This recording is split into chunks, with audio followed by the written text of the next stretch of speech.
Welcome to the Today's Leader podcast. Building tomorrow's best leaders, today. Way to go, guys. Way to go. Keep it going. Good job, guys. All right, Paul, I see you. All right, we're on the finish. Let's go. Great job, guys.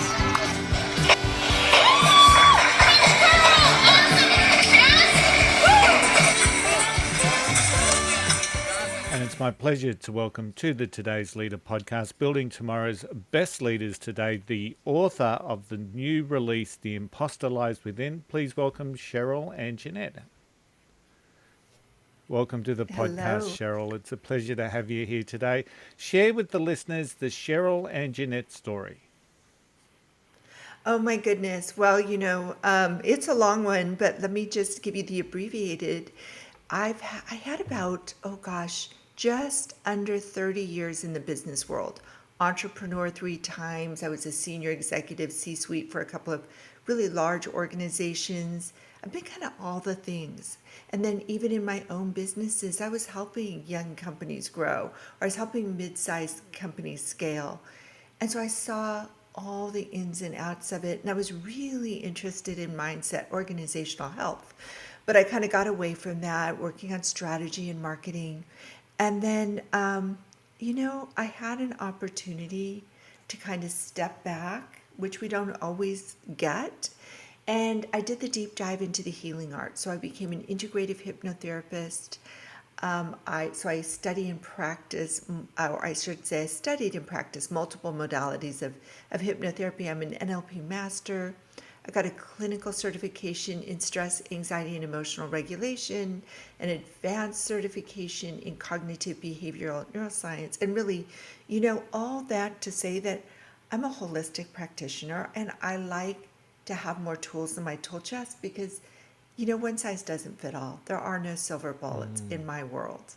So that's kind of what happened. And then I was working with manifestation and I was thinking, I really like to see people succeed.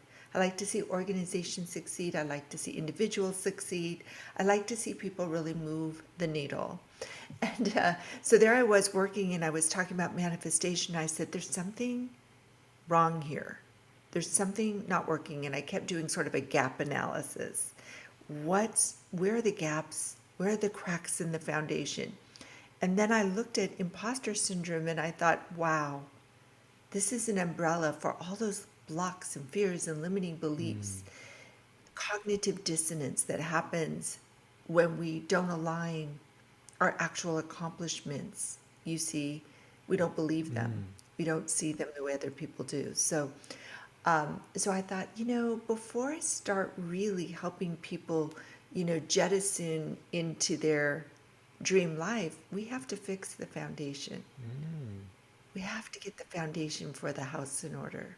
Wow. Does that make sense? Yeah, it's a bit of a winding journey there, but I think the concept of the inner critic and the imposter within, or our imposter syndrome, is relevant with most people. A lot of people that I've met have got it to an extent. Now, some people don't admit to it, of course, but Right. but we see it so often. So how is the book going for you? I know it's only recently released, so how's it going? Yeah. Well, it's 1 week old yesterday, so it's really recent. It did make bestseller, so we're happy about that.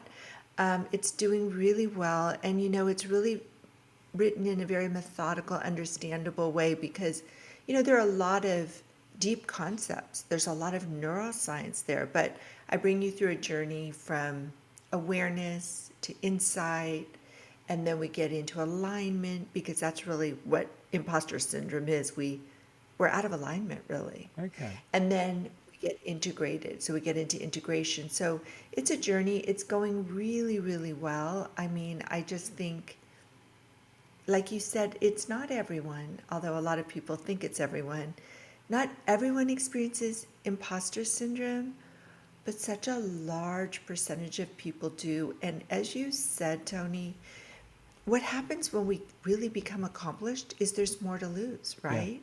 So we're suppressing these emotions, putting on our confidence suit, trying to push through that fear and do it anyway. And then we do that, we become more accomplished. And then it's like, oh, I don't want people to know that I I actually feel like I'm not good enough for this. I don't want them to know that I feel like maybe I'm not worthy or I'm not deserving, or I'm feeling like a fraud. Yeah. So they suppress it even more, and that creates more cognitive dissonance. Yeah, but it seems to be you start a bit of a cycle happening based on what you were describing then. So, but there are a lot of myths about imposter syndrome, and there are a lot of people that are out there talking about how they can fix it and help people with it. So, what are some of the myths that you believe there are about imposter syndrome? There are 8 in the book, and it's this second chapter because I think it's so important for people to understand what imposter syndrome is, but also what it isn't. What it isn't. And these myths can be very, very damaging. I mean, I'm gonna read you a couple of them Okay. right from the book. So some of the costs, and there are a lot of costs in the workplace, but some of the I would say the broader costs are missed opportunities. So, like that opportunity comes up and we procrastinate, or I'll do that tomorrow, or maybe I'm not good enough. We talk ourselves out of it and we lose that Yeah. opportunity. Or we step into the opportunity, but we really don't follow through. Maybe we quit. So, there's a lot of opportunity loss because of imposter syndrome. There's burnout. So, we end up in chronic stress, the rumination, Yeah. that the thought loops that happen, and the fear, the heightened fear, and sort of puts us into a chronic state of fear and stress, and that leads to burnout. We get into analysis paralysis. So we end up freezing, Yeah. right? Anxiety is a big one. Everybody's feeling a lot of anxiety these days, but the anxiety that comes from imposter syndrome is not because of any one event. Okay. It's sort of coming from inside. And it's mysterious. It can feel like Yeah. self-sabotage. So, ultimately we're talking about alienation. We want to belong, but we almost alienate ourselves, or we people please to the point where we're putting ourselves last and we're not setting boundaries, or we're in perfectionist mode where, we just can't celebrate our success. All we see are the Yeah. flaws. Yeah. And there's so many more. Yeah, I can imagine. I'm just getting a bit of a visual as you were speaking there in relation to a lot of this is the internal drain on our own energies, by not leaping in or moving forward with faith that you've got the ability to do it. A lot of that, whether it's analysis paralysis or anything, burnout, a lot of that is about taking too much inwards and maybe overthinking it and not being able to see or punch our way through some of that stuff. And it's interesting when the imposter syndrome really does hit people. And, I've had a number of occasions where I've used, in my corporate career, I used humour when there was actually an opportunity being presented. I didn't, well, at the time, I probably just thought, I'll make light of that because I'm uncomfortable with that potential opportunity. And then, funnily enough, the opportunity went away. So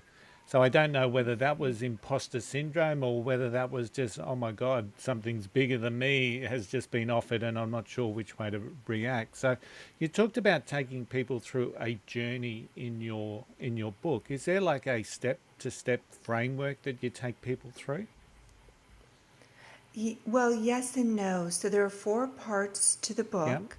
So the first part is awareness, and there are 5 chapters in the awareness section. And then the second part is insight. So now we do the deep dive into the subconscious mind. We really look at fear. We really understand what an imposter-free life would look Yeah. like and why it's possible. And then we get into alignment. So now you understand, you're aware, you've gotten the insight, you've kind of figured out where things are out of alignment.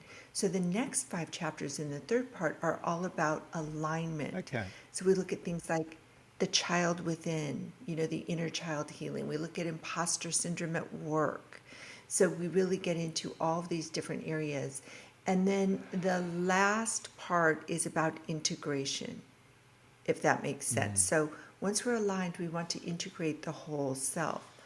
By the way, Tony, I think your question just before this one was about myths, and I think I started to talk about the costs of imposter syndrome. So I'm not sure if you'd like me to circle back to some of the Yeah, myths, but I do absolutely. think they're Because important. yeah, Yeah, yeah. I had just been writing about the cost, and I think that was just front and center top of and present mind. in your mind. Yeah. That's okay. But the myths, yeah, one of the biggest myths is that you're actually an imposter. Mm, That's a triggering word. That's a big word, yeah. imposter, right? And so, first of all, I want to tell anybody listening that imposter syndrome does not mean you are an imposter. And it doesn't mean other people think you're an imposter. It's that we feel that. It's this Mm, internalized anxiety that we feel inside that other people are going to find out that we're not who they think we are. Another big myth is feel the fear and do it anyway is a cure for imposter syndrome. mm, And if that were true, then all these accomplished people that have done that, that have felt the fear and done it anyway, wouldn't they be over imposter syndrome? yeah. Wouldn't they say, okay, I've got my accomplishments. It's just a confidence thing. Now I'm competent. I've done it. I'm good. But that's not true. What happens is the more accomplished they are, the more they suppress that disconnect, that feeling of not good enough, Yeah. and the stronger it gets. So feel the fear and do it anyway is a really important technique, but it's not a cure, Yeah. you know. And I'll give you just one more, but I have quite a few in the book. Another one that's really important is sometimes people will say, imposter syndrome is good for you. I want to have imposter syndrome because that kind of drives me, it pushes me to like do better, Yeah. do more. And here's why that's so damaging. Mm, You see, if you have a little bit of fear, and we all yeah. do, or doubt in an adaptive zone, I call it the healthy Yeah. zone. This is a term I've coined, and there's a whole chapter on the healthy zone, but almost anything in this adaptive area I call the healthy zone is good for you. Yeah. Fear, doubt, comparison, Yeah. wanting to belong, wanting to be part of the group, whatever that group is. Um, and even there's a form of perfectionism that is healthy in the healthy zone, that's energizing and not depleting. So if fear comes along, which it Yeah. will, fear is wired into us, and it kicks you in the butt, or you have a little bit of doubt, which is your discernment muscle, that's good. And that can drive you. That can Yeah. drive you. I'm a little fearful. If I don't get this done, I may not get this other thing, or I may not pay my rent, or whatever that is. It's when it becomes in this maladaptive territory that we end up in chronic fear and chronic stress and, this anxiety that can be crippling and debilitating, and it can lead to burnout and alienation and all the costs that I was Mm, talking about. So I want people to be really clear that when you get past imposter syndrome, it doesn't mean that you let go of all yeah. fear. That's a Yeah. myth. No fear is a myth. You will still have fear. Fear will just become your Yeah. friend.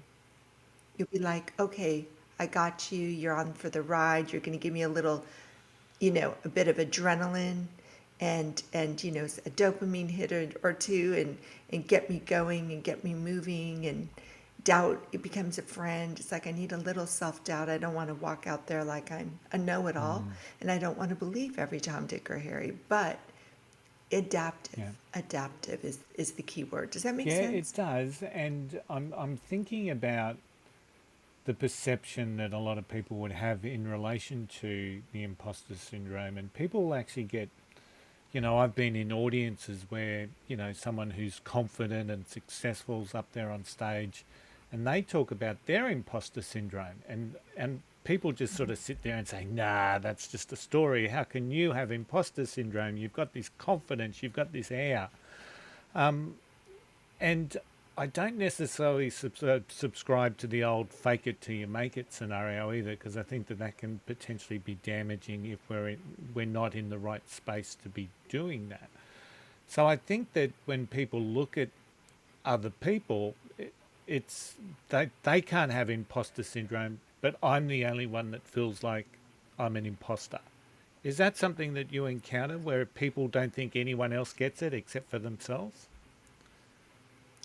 So, it's I want you to think of it like a dysregulation, Yep. right? We're not regulated. And so we're moving off that center, that healthy zone I'm talking about.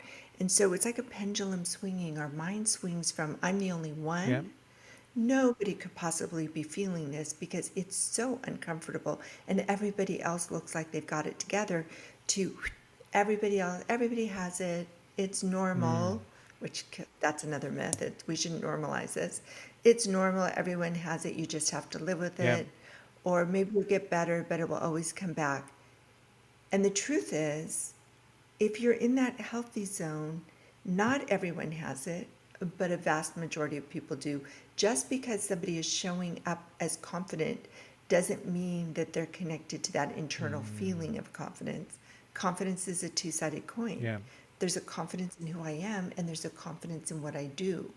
And I may have put that confidence suit on so often that I can step up and I can do the thing. And I'm not really faking it.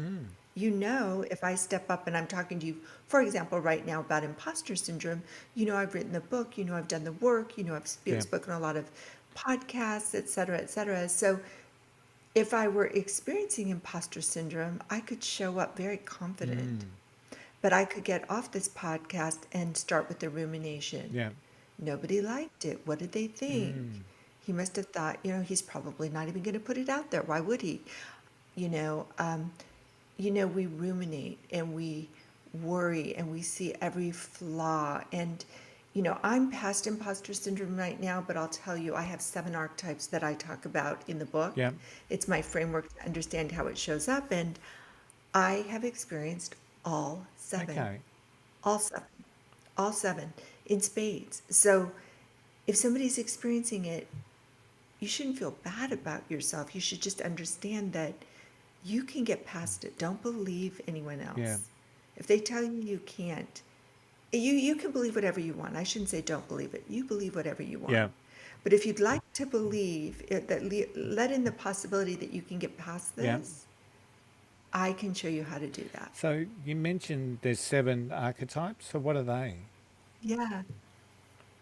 Yeah. Tell us a little bit about You want me to those. tell you? Yeah, that'd be great. Okay, so I won't do the deep dive into these, but I'll just give you the 7 really Yep. quickly. So there's the perfectionist, and there are 3 types of perfectionism that are maladaptive. 3 types, and the same person can have all 3 in varying Oh, degrees. wow. There's the people pleaser that has trouble setting boundaries, has trouble saying no, tends to put themselves last in their own life. There's the master that feels like they need just one more degree or one more certification to be good enough. And then there's the Lone Ranger. The Lone Ranger has trouble delegating. They have trouble asking for help. They feel like if they ask for help, somebody might see that they're not good enough. So there's a real true fear there. There's the savior that feels like they just need to save the world. You know, they're going to save every project. They're going to save every person. They're going to look for scenarios and even at times create scenarios in order to show up as the savior, because if they can save the day, they may be accepted. Yeah. They may belong. They may be good enough. There's the superhero that just overcompensates. They do and they do and they do. They do twice as much as everyone else just to get to the starting gate. And they can never turn it off because they feel like they just need to do so much more to be good enough. And then the last one is one that a lot of people relate to, but they haven't heard of, and it's called the prodigy. And so we all have our zones of genius, the places where we're just really, we kind of go to that expert level Yeah. very, very quickly. So some people are good in math, some people are artists, some people just have the gift of gab and they connect to people really well, and whatever that is. But the prodigy feels like they have to go from 0 to hero or beginner to mastery immediately, Yeah. Yeah. or they'll just quit or won't get in the game because that in between competency staircase where they're learning and they may slip and fall back or they may not be as good as someone else is so painful they'd just rather not even jump in the ring. Yeah. Yeah. And I think as you went through them, I identified with all of them. So, so I don't know what that says. Yes. So that It doesn't say anything bad about you, just so you know. I want everyone to know that's listening that if you are walking around with symptoms, your stomach hurts, or you have anxiety, or you just feel like you're tired all the time and you just want to go to sleep and kind of block out the world, or maybe you need a drink, maybe you're using something to kind of numb out, video games, whatever that is. You have this body of symptoms.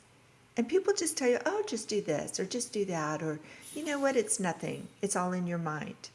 But they don't give you a name, they don't give you a quote unquote diagnosis. You're wandering around without a starting point. So this self-assessment, this framework, Yeah.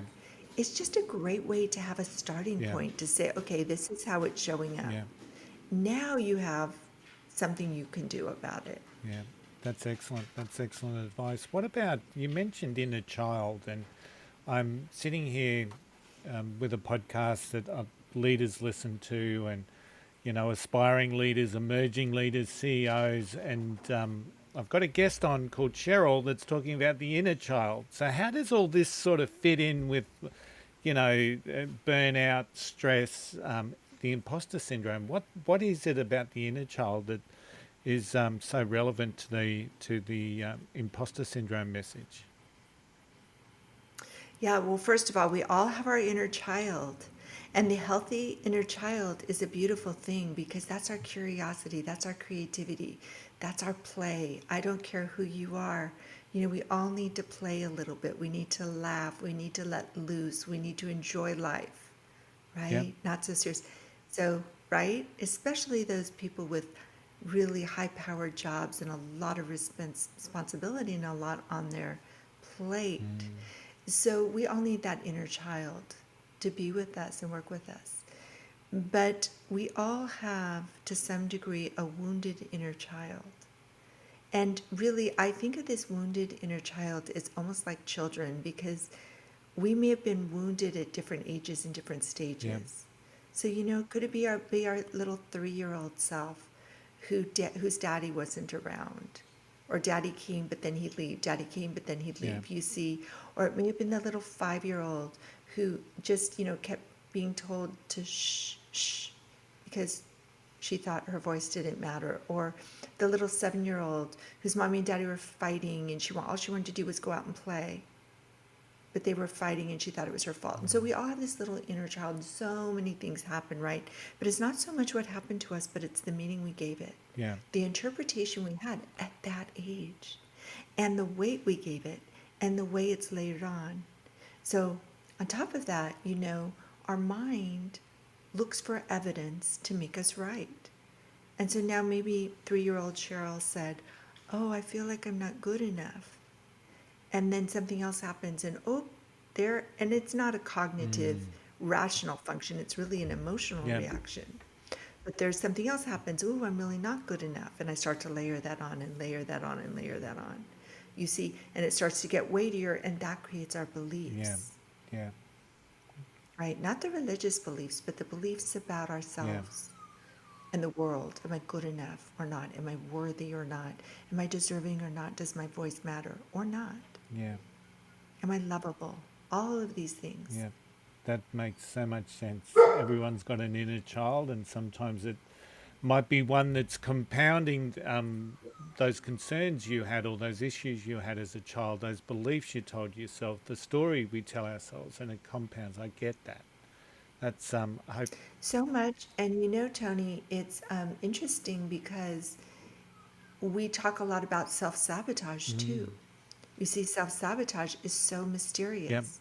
You think about sabotage. Why would somebody go out and try to purposefully sabotage someone else? And yet we do it to ourselves, and we're not doing it purposefully. Yeah. What happens with self-sabotage is we have this wounded inner child. And this wounded inner child didn't get something it needed. Maybe that was nurturing or love, a listening ear. And it could be because, they didn't have good parenting, but it could be that they had good parenting and the parent just didn't know, because we do have these interpretations and we're very young. Or it got something it shouldn't have gotten. a harsh word or some sort of abuse. And so that child, in the subconscious mind will protect you. So it kind of pushes it down if it's shocking and it's too much to handle, too traumatic. It will kind of envelop that, push it down into a deep filing cabinet in the recesses of your mind until you're old enough and ready to deal with that. But sometimes that never gets dealt Yeah. with. And so these emotions get repressed, we're not listened to, and suddenly the child wants to be heard. That's your subconscious mind saying, knock, knock, it's time to express these emotions. And listen, it's never that it's going to suppress forever, it's just delayed. And so we end up with this sabotaging behavior. And the most important thing to do is to recognize what is really happening. Yeah. That radical self-honesty. I'm procrastinating. I'm walking away from a great relationship. I'm speaking to great employees that I really value, but I'm speaking harshly to them because I don't feel good about something with myself. And I'm pushing them away where what I really want to do is make them love my Yeah. company and be great employees with my company and go to work like an entrepreneur, like my company was their company. And yet I'm doing the opposite. Why am I doing that? Well, so much of that is coming from the inner child. The inner child is rebelling somewhere inside. And so what I do with people, especially when I'm working one-on-one, usually with leaders, they want some privacy. So they'd rather not say to someone, have anyone know that they're feeling this. So it's very confidential, and I'll work one-on-one with leaders or with celebrities or influencers. And we'll do hypnotherapy if they're open to it. But if they're not, we have other techniques. Not everyone is, but most people are once they understand it. It's very gentle, and it's not like stage hypnosis.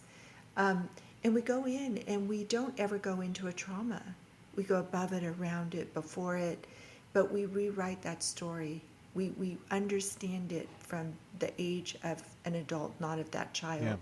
And we help that child to express, and we are able to remove or lighten that load to the point where it's not self-sabotaging anymore. Yeah. Excellent.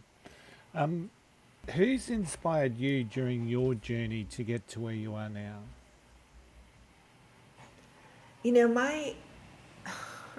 My greatest source of inspiration was my father. Okay. And he's passed away now. He's been gone for over 20 years. And he died quite young at just 65. But my father was resilient, Yeah.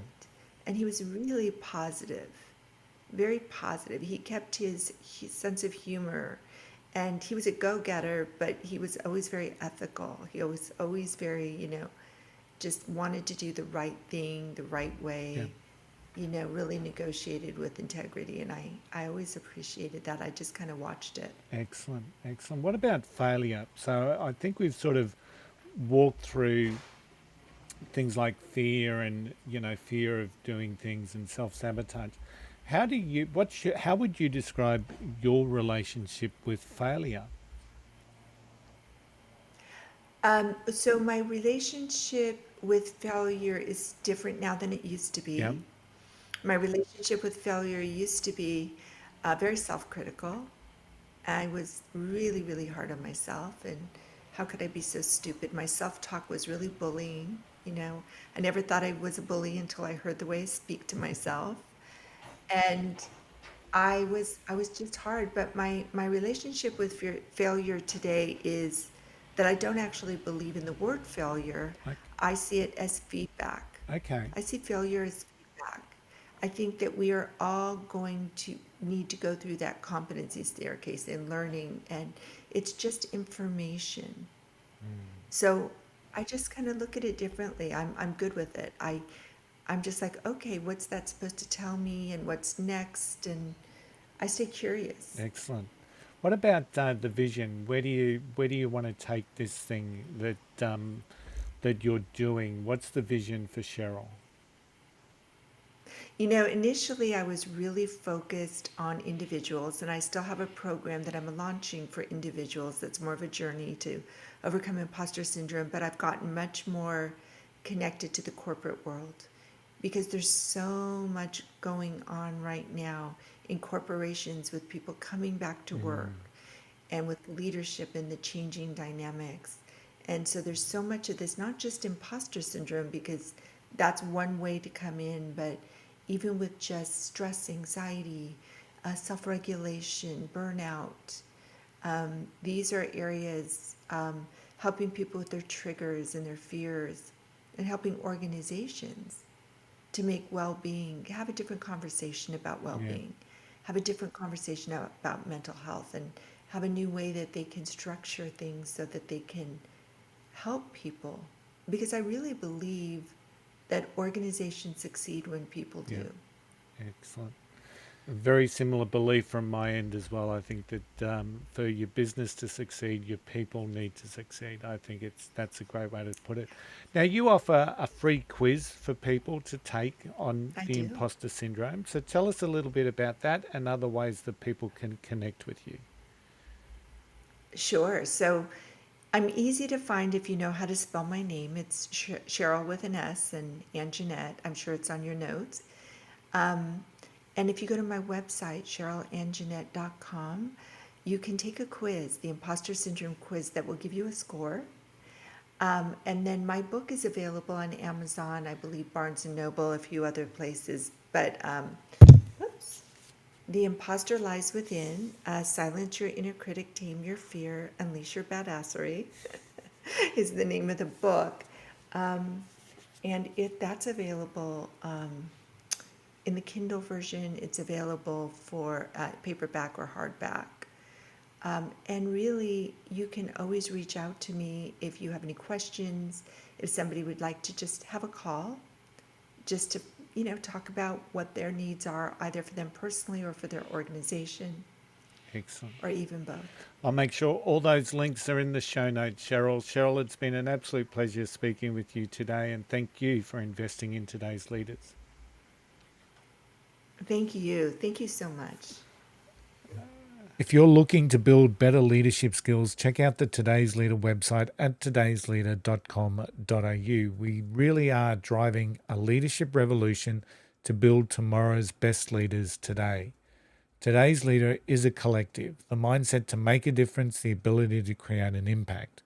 Think and Grow Business hosts our Today's Leader Mastermind. Think and Grow Business, where we focus on personal, professional, and business growth. Book your free 30-minute discovery call right from the homepage at thinkandgrowbusiness.com.au. Don't forget, wherever you are standing stronger, braver, and wiser. Don't forget the golden rule. Don't be an arsehole. I'll see you all again next week.